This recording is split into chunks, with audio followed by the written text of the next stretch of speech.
Today we are making California rolls, which is still technically considered sushi, even though we're not using raw fish. We are using imitation crab. So we went to Publix and we got our nori and we got our sushi rice. The sushi rice is a short grain rice and it has a higher starch content to make it a little extra sticky. And here's the nori, which is just processed dehydrated seaweed. So that was an interesting video to watch how the nori is processed. I wouldn't recommend it. I just used a regular rice maker and I poured the rice in there and used the white rice option. You do end up using a lot more rice than you would think, so I would recommend making a lot of rice and just having some left over if that even is the case. Here I am cutting up the cucumber. I'm taking all the seeds out first, even though you don't really have to. I'm just trying to make this as legit as possible, even though I have no idea what I am doing or even what I'm signing myself up for. I knew this was going to be difficult, but it was a lot more difficult than I expected. And part of that is because there's so many different ways to do it. Everybody has their own way to do it, and some people say to wash the rice. Some people say to wash and soak it. Some people say to cook it right away.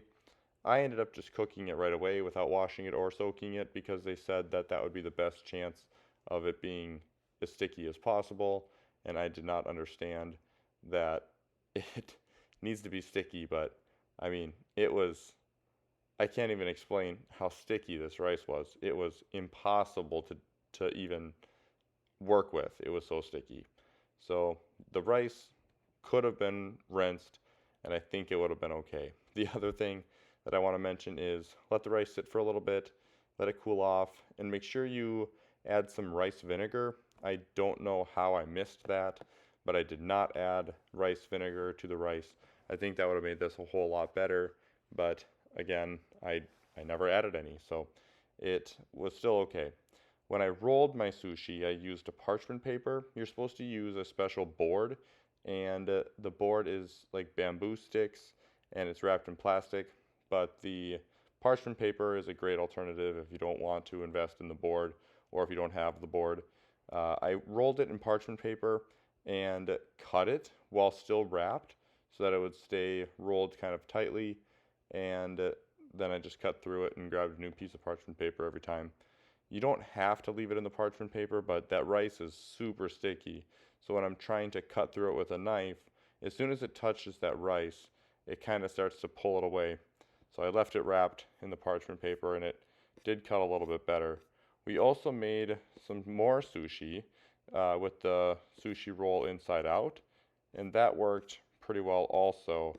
Actually worked a little bit better, and it still tasted just as good. So I would say you could try it both ways just for the experience. So, first you start with the cucumbers.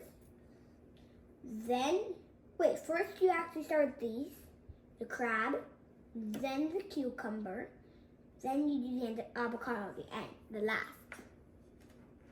Just talking about these stuff makes me hungry. Another thing I want to mention is when you're spreading the rice, you want to make sure your hands are a little bit wet so that you don't stick to the rice, and make sure you have a wet cloth that you can use to keep the knife a little bit damp and clean while you're cutting.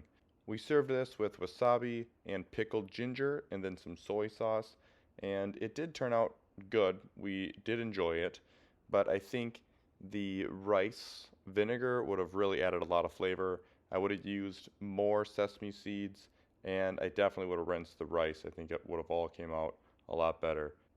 Thank you for watching.